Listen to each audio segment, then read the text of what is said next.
الحمد لله نحمده ونستعينه ونستغفره ونؤمن به ونتوكل عليه ونعوذ بالله من شرور أنفسنا ومن سيئات أعمالنا من يهد الله فلا مضل له ومن يضلل فلا هادي له ونشهد أن لا إله إلا الله وحده لا شريك له ونشهد أن سيدنا ومولانا محمد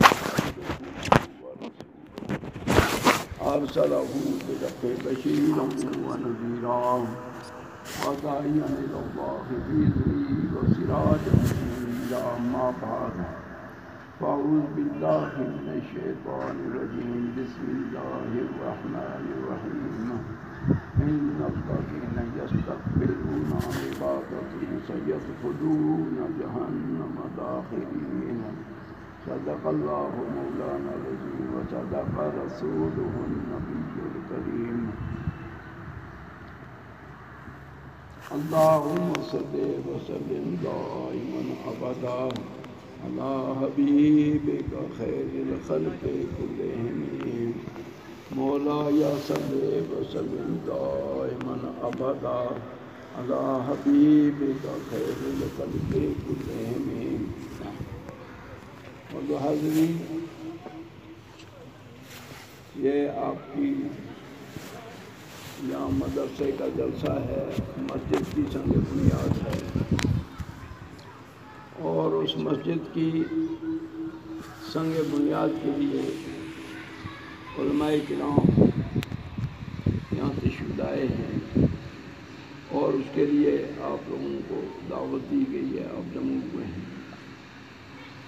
ہمارا آپ کا مقصد کیا ہے؟ کیوں دنیا میں آئے؟ اللہ نے کیوں ہمیں پیدا کیا؟ پیدا تو اللہ نے جنوں کو بھی کیا تھا. بہت زمانوں تک یہ زمین پر جن رہے، بہت زمانہ تک چاند سورج رہا، ہوا رہی، پانی رہا، لیکن جن بھی نہیں تھے، انسان بھی نہیں تھے. اللہ تعالیٰ کی تو کوئی انتہا ہے نہیں. اللہ کو یہ ہم نہیں کہہ سکتے کہ 100 سال، 1000 سال، 10,000 سال، لاکھ سال، کروڑ سال، 20 کروڑ سال، خرب سال، ارب سال، کئی خرب سال نہیں کہہ سکتے. اللہ کا کوئی تعین ہے نہیں. نہ ہم کہہ سکتے ہیں اللہ دائیں ہے، نہ کہہ سکتے ہیں بائیں ہے، نہ کہہ سکتے ہیں اوپر ہے، نہ کہہ سکتے ہیں نیچے ہے. اللہ کے لیے کوئی مقام نہیں ہے. یہ سب اللہ کا جو ہے پرتو ہے. اللہ تعالیٰ ازل سے ابد تک ہے، اس کی کوئی انتہا نہیں ہے، اور یہ اختتام کی بھی کوئی انتہا نہیں ہے. یہ چاند بھی نہیں رہے گا، یہ سورج بھی نہیں رہے گا، یہ زمین بھی رہے گی، آسمان، انسان ہے، وہ ہوا، پانی، سب ختم. یبقى وجہ ربک ذو الجلال والاکرام، باقی رہے گا تیرے رب کی ذات جو بڑے ہی جلال والا اور عزتوں والا ہے. یہ اللہ تعالیٰ ازلی ابدی ہے. انسان کو دنیا میں بھیجا کس کے لیے؟ ازلی ابدی عبادت کر کے اور ازلی ابدی مکان حاصل کرنے کے لیے. اپنے نام پر بینامہ کرنا ہے، اپنے نام کی سیٹ ریزرو کرنی ہے، اپنا ٹھکانہ بنانا ہے. وہ ٹھکانہ بنانا ہے جو کبھی چھینے گا نہیں. وہ مکان بنانا ہے، وہ باغ بنانے ہیں جن باغوں میں کبھی تغیر نہیں آئے گا، کبھی ہوا ان کو تباہ نہیں کر سکے گی، کبھی اولے نہیں پڑیں گے. کبھی خشکی نہیں پڑے گی، کبھی زیادہ بارش نہیں پڑے گی۔ وہ باغ بنانے انسان نے، حدیث میں آتا ہے کہ جنتیوں کو ایک درخت سائیدار ہوگا، ہر جنتی کا اپنا اپنا تو باغ بے شمار ہوں گے، لیکن صرف ایک درخت کہ جس کی سائے میں 500 سال آدمی چلتا رہے سواری پر اور ختم نہ ہوگا۔ اتنا بڑا درخت ہے کوئی تمہارے پاس یہاں؟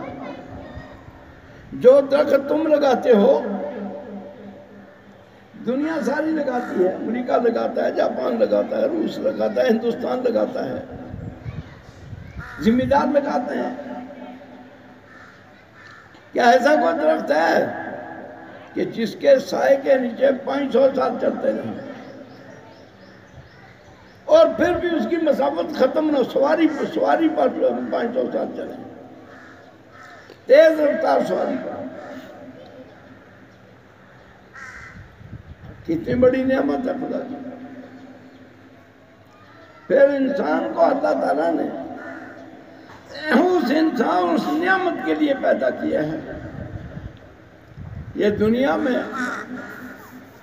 انسان کا نظام چلانے کے لیے بیوی دی ہے، ورنہ اصلی بیوی تو وہاں ملیں گی۔ یہ جو بیویاں یہ تو دنیا کا ایک نظام ہے۔ ہاں ایک بات، اگر کسی نے ایسی محنت کرتی کہ اس کو بڑھا دیا، اس بیوی کو بنا دیا، اس کی تربیت کر دی، اس کو درس دے دیا، اس کو لیسن دے دیا، اس کے ہوش حواس ٹھکانے کر دیے، پھر تو یہ بیوی بھی جنت میں جائے گی۔ جیسا کہ حضور پاک صلی اللہ علیہ وسلم نے حضرت خدیجہ الکبریٰ پر محنت کی تھی۔ ظاہر ہے کہ خدیجہ الکبریٰ آپ کو پڑھی پڑھائی بیوی نہیں ملی تھی،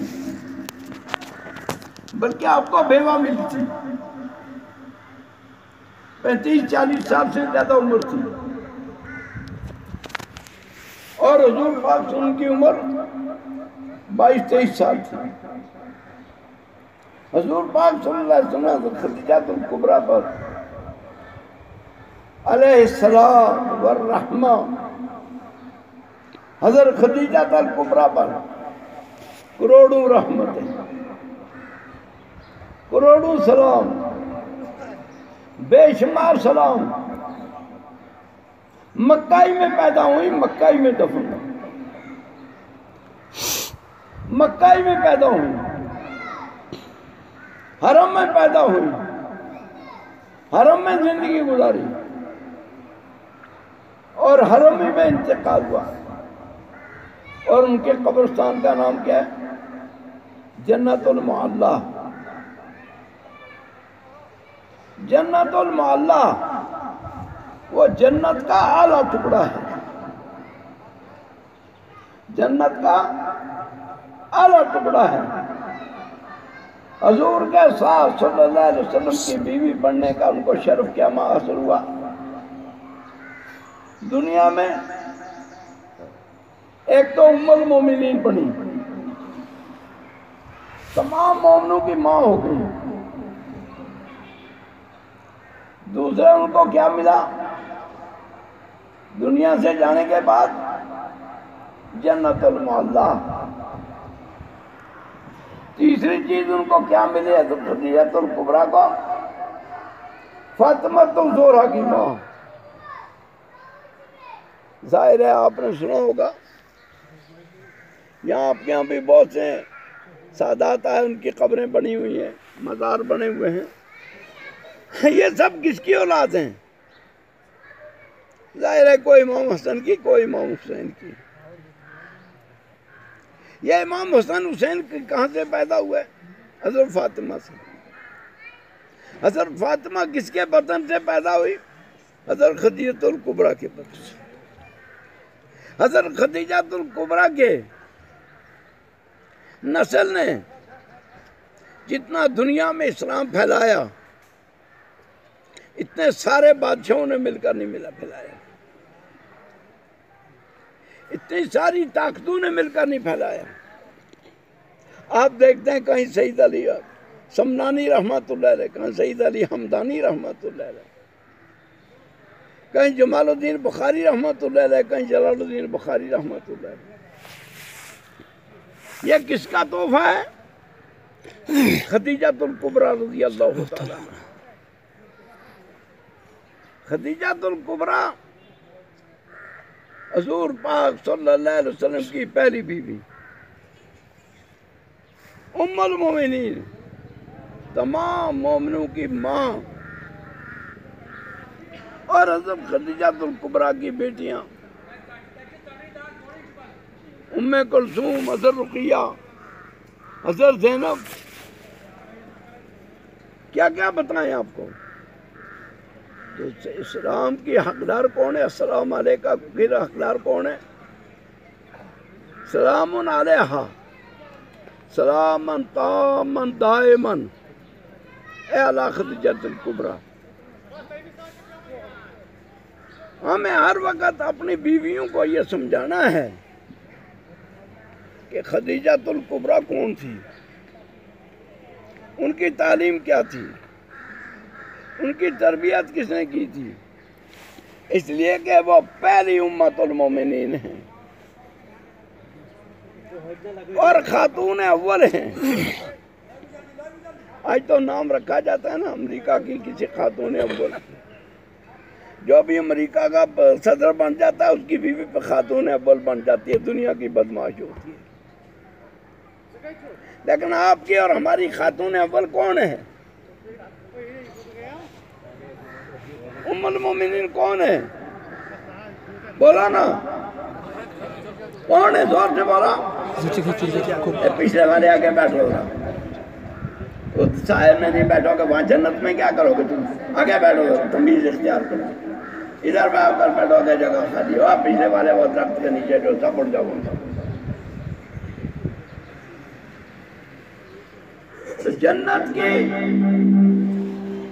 جنت میں سب سے پہلے جنت کی عورتوں کی سردار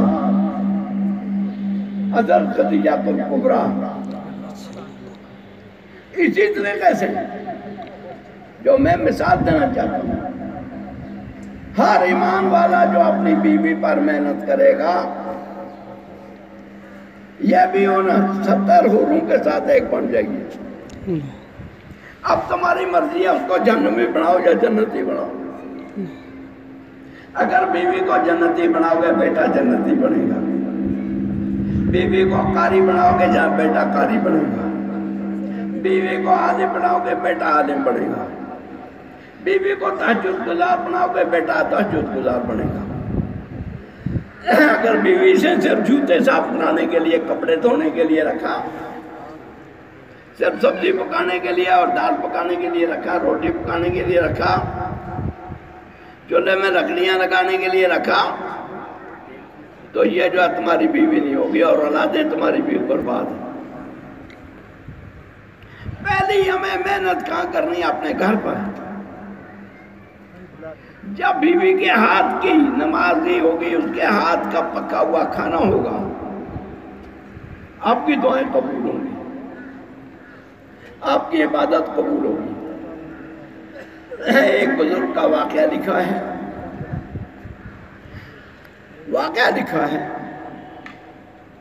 حضرت نور مصری رحمت اللہ علیہ کا واقعہ لکھا ہے کہ وہ مجذوب آدمی تھے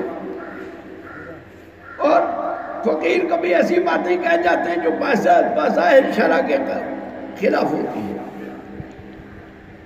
ان کا قاضی نے حکم دیا، جیل میں ڈال دیا۔ اب جیل میں وہ بھوکے تھے، یہی دن کا فاقہ تھا۔ ایک عورت کو معلوم ہوا کہ ذنون مصری رحمت اللہ علیہ بہت بڑے اولیاء، سرتاج اولیاء، وہ جیل میں فاقے سے پڑے ہیں۔ انہوں نے بڑی محنت اپنا حلال کا کھانا پکا کر، صاف ستھرا وضو کر کے کھانا پکا کر ان کے لیے بھیجا۔ اور بھیجا کس کے ذریعے؟ جیلر کے ذریعے، جو جیل کا دروغہ تھا اس کے ذریعے کھانا بھیجا۔ اس نے لے جا کر ذنون مصری کو وہ کھانا دیا۔ ذنون مصری نے وہ کھانا دیکھا۔ آپ لوگ ڈاکٹر سے ٹیسٹ کرواتے ہیں نا، اور مشینیں لگواتے ہیں، وہ لوگ یوں ہی دیکھنے سے ٹیسٹ کر دیتے ہیں۔ کھانا دیکھا، انہوں نے کہا کھانا تو بڑا نیک آدمی کا پکا ہوا ہے، بڑے پارسا آدمی کا، لیکن جس کے ذریعے آیا وہ بڑا ظالم ہے، اس لیے ظالم کے ہاتھ کا کھانا میں کھاؤں گا۔ صرف ظالم کا ہاتھ لگا ہے، جیل کے دروغہ کا، تو کہا کہ یہ کھانا کھاؤں گا، میرے اندر جو ہے ساری میل بیٹھ جائے گی، ایمان نکل جائے گا، کھانا واپس کر دیا۔ تو اگر پاکیزہ بیوی کھانا پکائے گی اور آپ دعا مانگیں گے تو آپ کی دعا قبول ہوگی، بچے پیدا ہوں گے، آپ کے نیک بچے پیدا ہوں گے، صالح بچے پیدا ہوں گے، ساری اولاد پیدا ہوگی، تو اپنی مرضی ہے انسان کی کیسا سودا کرے۔ میں صبح دیکھ رہا تھا کہ 2-4 آدمی 10 آدمی یہاں بیٹھے تھے، 10 آدمی وہاں بیٹھے تھے، 5-10 ادھر 5-10 ادھر۔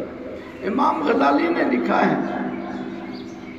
اگر کہیں دینی جمع ہو یا دینی مجلس ہو، اس مجلس میں جو یہ نہ بیٹھے، اس کا مطلب ہے ان کو دین کی ضرورت نہیں ہے، اور جب دین کی ضرورت نہیں ہے وہ اپنے آپ کو وہی سے مستغنی رکھتے ہیں، علم دین سے مستغنی رکھتے ہیں، اور اس سے مستغنی کوئی ہو ہی نہیں سکتا۔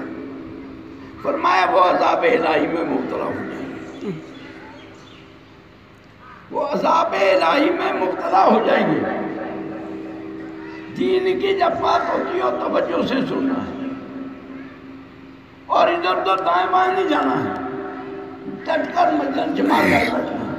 یہ آسان کام نہیں ہے، دین بہت مشکل چیز ہے، اس کے آداب بہت زیادہ ہے، اس کی تربیت بہت زیادہ ہے، اس کی ترکیب بہت زیادہ ہے، اس کا نظام، اس کی تہذیب بہت بڑی ہے، لیکن چونکہ آج ہم ایسے معاشرے میں پھل پھول رہے ہیں کہ جہاں ہمیں اپنی دین کی ضرورت محسوس نہیں ہوتی ہے، جہاں ہم تربیت سے مستثنا اپنے آپ کو سمجھیں، مستغنی سمجھیں، تو میرے بھائیوں اور دوستوں، میں آپ کو بات یہ بتا رہا تھا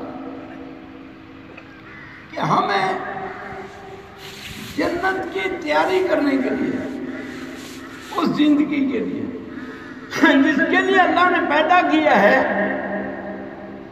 ہمیں اسی زندگی میں تیاری کرنی ہے، یہیں رہ کر جنت کی کوٹھی بنانی ہے، یہیں رہ کر جنت کا باغ بنانا ہے، یہیں رہ کر جنت میں نہر چلانی ہے۔ جیسا یہاں تم تیاری کرو گے ایسی جنت کو ملے گی۔ وہ جنت کس لیے کیسے ملے گی تمہیں؟ وَمَا خَلَقْتُ الْجِنَّ وَالْإِنسَ إِلَّا لِيَعْبُدُونِ، ہم نے انسانوں اور جنوں کو خاص عبادت کے لیے پیدا کیا، عام نہیں، خاص عبادت۔ یوں تو یہ درخت بے عبادت کر رہا ہے، یہ گھاس جو پیچھے آپ کے سبزہ یہ بے عبادت کر رہے ہیں، یہ جو اوپر جانور بول رہے ہیں یہ بے عبادت کر رہے ہیں، یہ کیڑے مکوڑے بے عبادت کر رہے ہیں، یہ چڑیاں جو یہ بے عبادت کرتی ہیں۔ کوئی چیز ایسی نہیں ہے جو اللہ کی عبادت نہ کرتی ہے۔ اسی لیے نبی پاک صلی اللہ علیہ وسلم نے فرمایا کہ بغیر ضرورت کے ہر درخت کو کاٹنا جو ہے یہ ظلم کرنا، اس لیے کہ وہ درخت جو اللہ کی تسبیح پڑھ رہے ہیں۔ جس قبرستان میں ہرا درخت ہوگا میں میت کو آسانی ہوتی ہے کہ وہ تسبیح پڑھتا ہے، اور میت اس کی تسبیح سنتا رہتا ہے، اس کو اس کا فائدہ پہنچتا ہے۔ تو ہم دنیا میں خاص عبادت کرنے کے لیے، مخصوص عبادت ہے، جنوں اور انسانوں کو اب مخصوص عبادت ہے۔ وہ عبادت اپنے زمانے میں آدم علیہ السلام نے سکھائی تھی،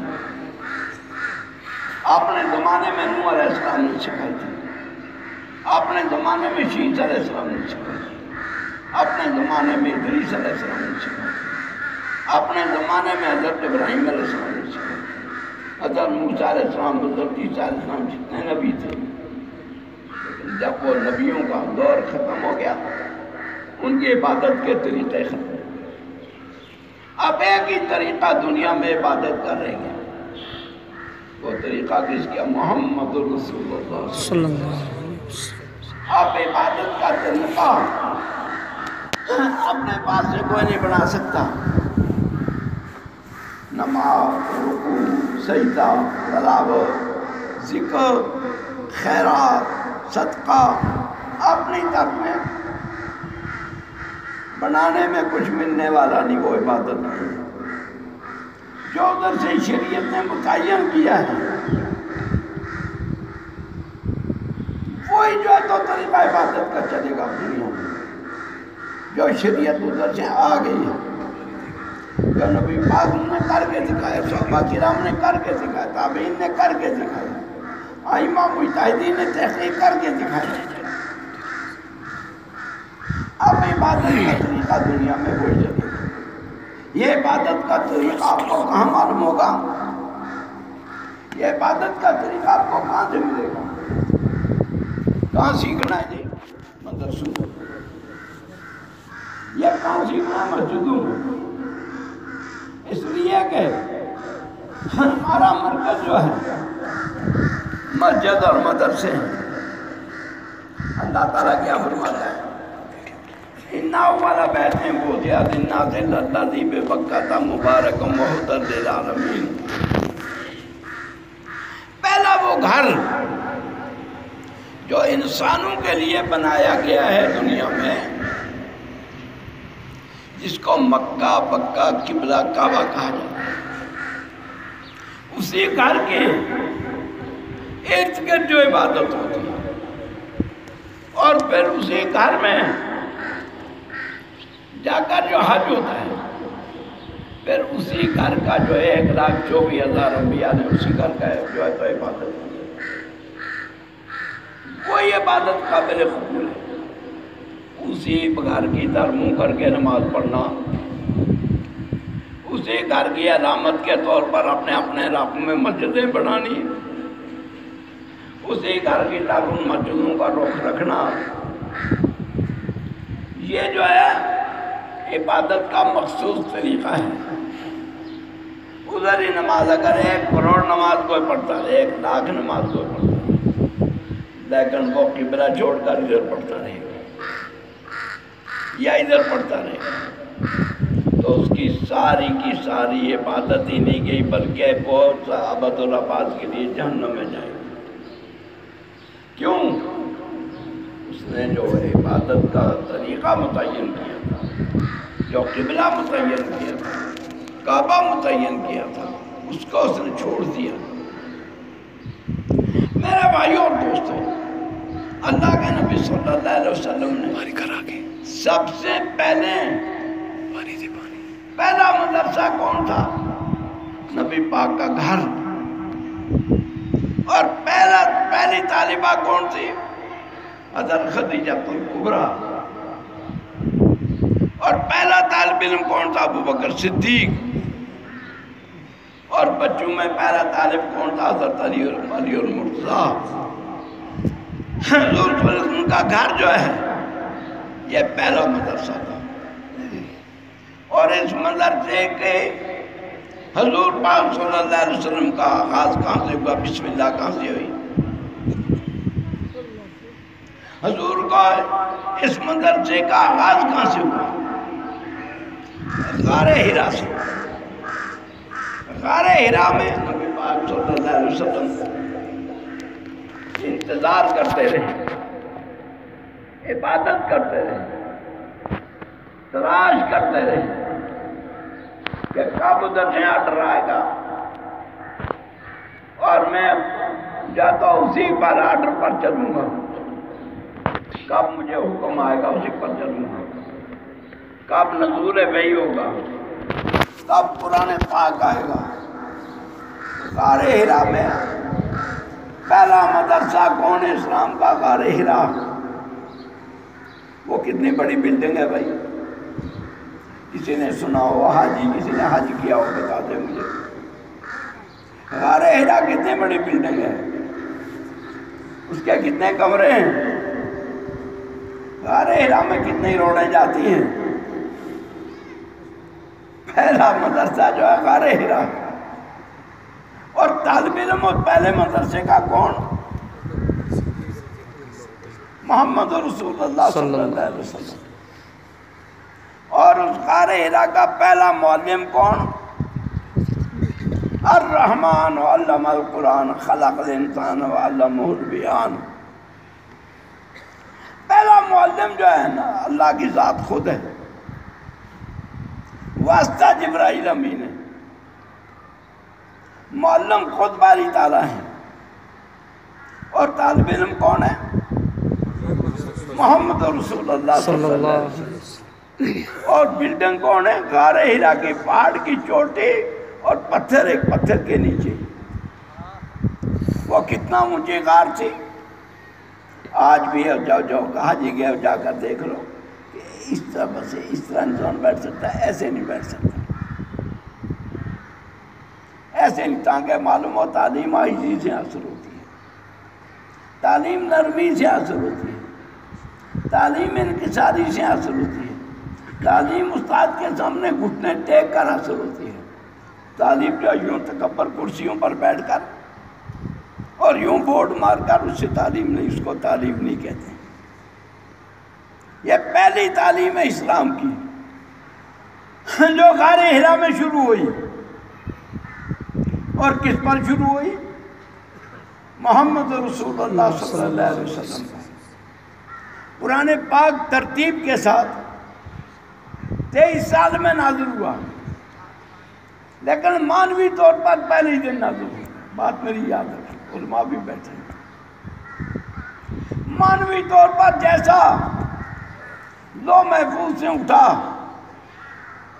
اور قرآن پاک آسمان دنیا پر آ گیا، اور مانوی طور پر سارے کا سارا پہلے ہی دن نبی پاک کا قلب مبارک پر آ گیا۔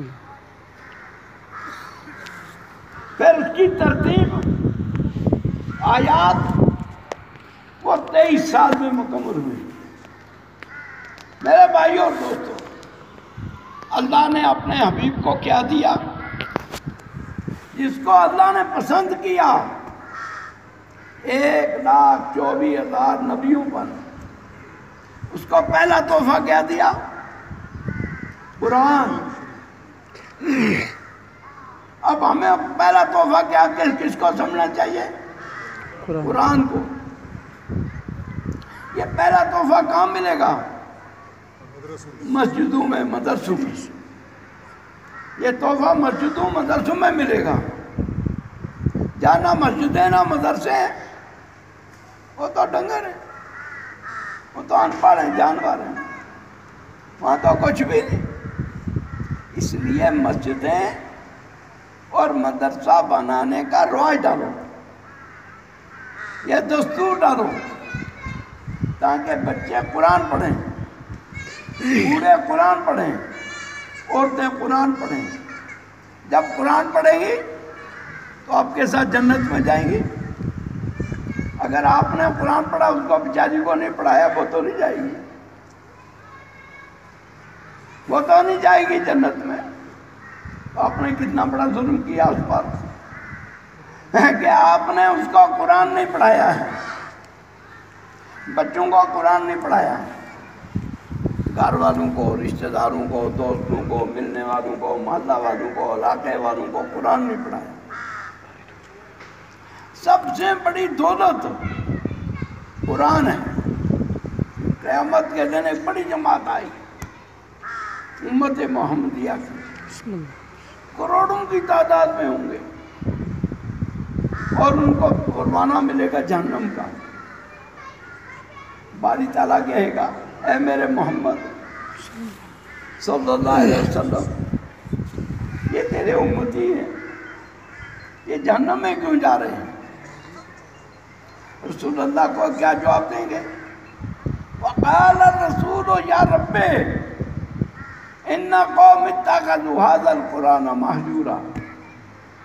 اللہ کے رسول جواب دیں گے باری تعالیٰ قرآن تو حق تھا، قرآن پڑھانے والے پڑھاتے تھے، میں نے بھی پھیلا، میرے صحابہ نے گردنیں کٹائیں، میرے دندان مبارک شہید ہوئے، میرا خون یہاں لوہے کی ٹوپی اتر گئی، یہاں سے خون نکلا، یہاں سے ہڈی، یہ دانت اترے، خون، جسم سارا خون آلودہ ہو گیا اس قرآن کے لیے، لیکن مسلمانوں نے قرآن چھوڑ دیا تھا۔ وقال الرسول یا رب ان قوم اتخذوا هذا القرآن مہجورا۔ اپنے بچوں کو یونیورسٹیوں میں داخل کراتے تھے، کالجوں میں داخل کراتے تھے، انگلش میڈیم بناتے تھے، سکول بناتے تھے، فیس دیتے تھے، اس کے لیے تیاری کرتے تھے، اس قرآن سے بغاوت کرتے تھے۔ وقال الرسول یا رب ان قوم اتخذوا هذا القرآن مہجورا۔ اے باری تعالیٰ قرآن عظیم ان کے پاس موجود تھا، لیکن انہوں نے قرآن پڑھنا چھوڑ دیا، انہوں نے قرآن پڑھانا چھوڑ دیا تھا، انہوں نے قرآن کی محنت چھوڑ دی تھی، انہوں نے قرآن کی تلاوت چھوڑ دی تھی، یا قرآن کے باغی ہو گئے تھے، یا قرآن کے نافرمان ہو گئے تھے۔ آج جو قرآن کا نافرمان ہے وہ جہنم کا حقدار ہے، وہ جہنم میں جائے گا۔ وقال الرسول یا رب سبحان اللہ، اس آیت پر غور کرو تو کیا جملہ ہے، کیسا جملہ ہے؟ یا رب، ربی یا محذوف ہے، اے میرے پروردگار، اے میرے مولا۔ آج یہ جہنم میں جا رہے میرے امتی، انہوں نے قرآن پاک کو چھوڑ دیا تھا، قرآن پاک کو پڑھنا پڑھانا چھوڑ دیا تھا، قرآن پاک کو دیکھنا چھوڑ دیا تھا، قرآن پاک سے غفلت برتی تھی انہوں نے۔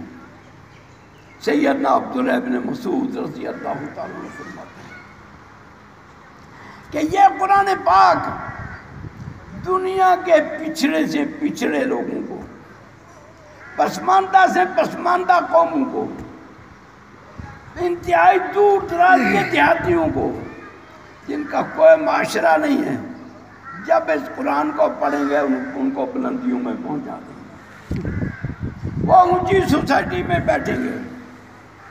جب عرب جو ہے قرآن نازل نہیں ہوا تھا، عربوں کی کیا حیثیت تھی، عربوں کا کیا مقام تھا؟ عرب دنیا میں ایک وحشی قوم سمجھی جاتی تھی، قتل و غارت کرنے والی قوم، چھوٹی چھوٹی باتوں پر لڑائی کر، وہ فقر تغلب کی باہم لڑائی قبیلوں کی جس نے کر دی سکتا۔ بات کس بات پر لڑائی تھی کہ ایک قبیلے کے بکریاں کا کر پہلے پانی پی لیا، دوسرے قبیلے والے کا تمہاری بکریوں نے پہلے کیوں پانی پیا گھاٹ سے؟ ان کا تم کون ہو روکنے والے، تم کون ہو روکنے والے، میں تم ہو گئی، لڑائی چل گئی، 100 سال جنگ چلی، 100 سال ان کے جتنے ملنے والے قبیلے تھے، قبیلوں کے قبیلے صفائی ہو گئے، خاندانوں کے خاندان، قوموں کی قومیں سطح جو ہے تو ستیہ ناش ہو گیا۔ وہ بکر اور تغلب کی باہم لڑائی قبیلوں کی جس نے کر دی صفائی۔ میرے بھائی اور دوستو، وہ عرب جن عربوں کا حال یہ تھا، جب یہ قرآن آیا ان کا مقام کیا؟ عمر فاروق رضی اللہ تعالیٰ ایک دن بیٹھے ہوئے رو رہے تھے، اور 35 ملکوں کے بادشاہ تھے، کتنے؟ 35، اور 35 گورنر تھے ان کی طرف سے ملکوں میں، ان کے بادشاہ تھے 35 ملکوں کے۔ عمر فاروق رضی اللہ عنہ نے کہا کہ مجھے آج تعجب سے رونا آیا. میرے باپ نے ایک دن کہا تھا اے خطاب کے بیٹے، ان کے باپ کا نام خطاب تھا، اے ابن خطاب تم کیا کرے گا؟ ہمارا معاش جو ہے وہ بکریاں اور اونٹ ہیں. ایک نبی کی اللہ نے تعریف کی ہے. اس نبی کی سب سے بڑی خوبی یہ تھی کہ وہ اپنے گھر والوں کو نماز کا اور زکوٰۃ کا حکم دیتے تھے. نماز پڑھو، نماز پڑھو، نماز پڑھو. نماز کی پابندی کراتے تھے، زکوٰۃ کی پابندی کراتے تھے.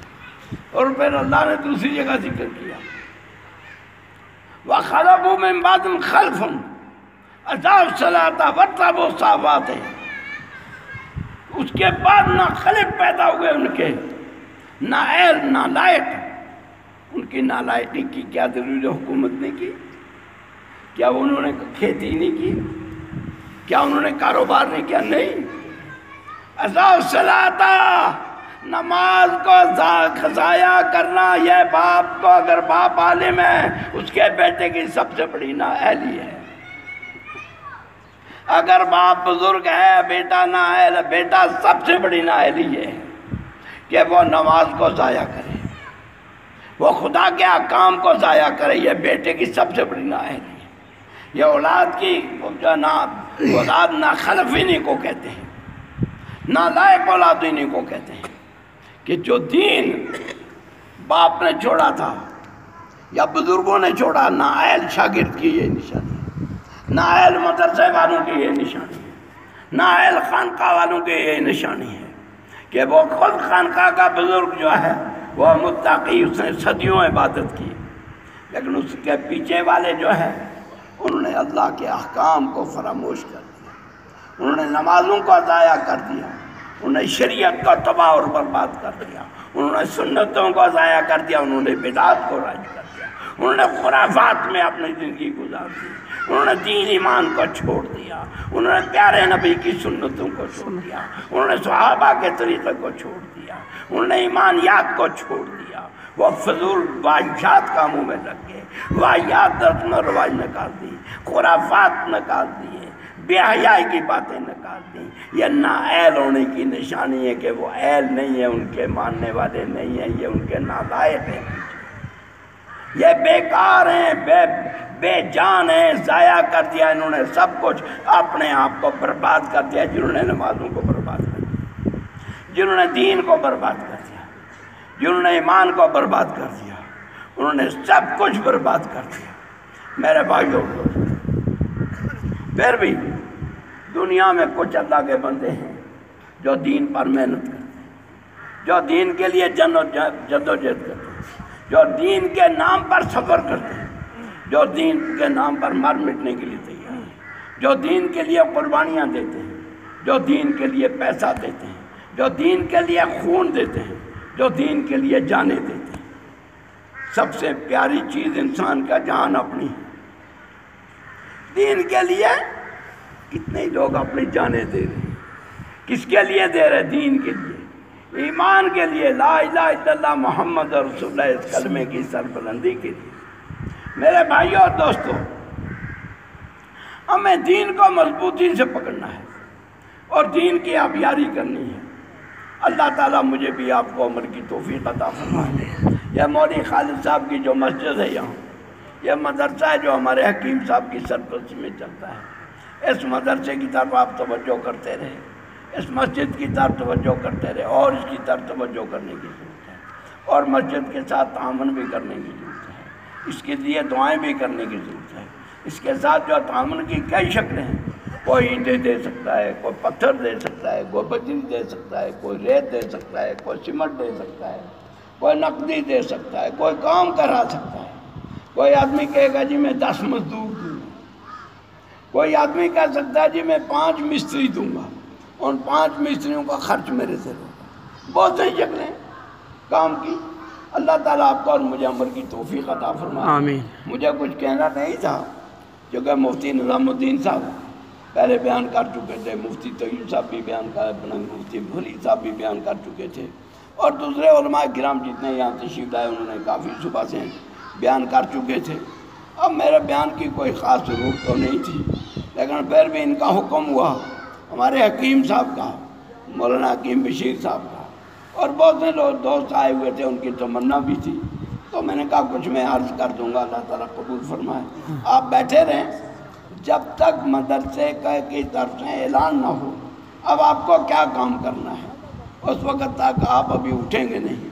ابھی مولوی خالد صاحب آئیں گے، یا جو یہاں جو سٹیج کا منتظم ہے وہ آئے گا، اور وہ اعلان کرے گا کہ اب کیا پروگرام ہے، کس وقت پر سنگ بنیاد رکھی جائے گی، دعا کس وقت کی جائے گی.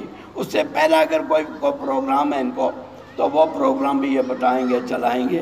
اللہ تعالیٰ مجھے بھی اور آپ کو عمل کی توفیق عطا فرمائے. انشاءاللہ جو ہے اخیر مسجد کی بنیاد رکھی جائے گی، اور اس میں پھر دعا ہوگی. پھر جو ہے ہم تو چلے جائیں گے. آپ بھی جو ہے گائے گائے باز خواہیں قصہ پاری نہ رہا، گائے گائے باز خواہیں قصہ پاری نہ رہا، گر خواہی یاداشتن داغائے سینہ رہا. ہمیں کب بار بار آنا ہے، اور آپ نے کب بار بار ملنا ہے.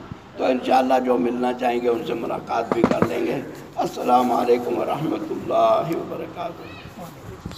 پیری باری یہ باجیوں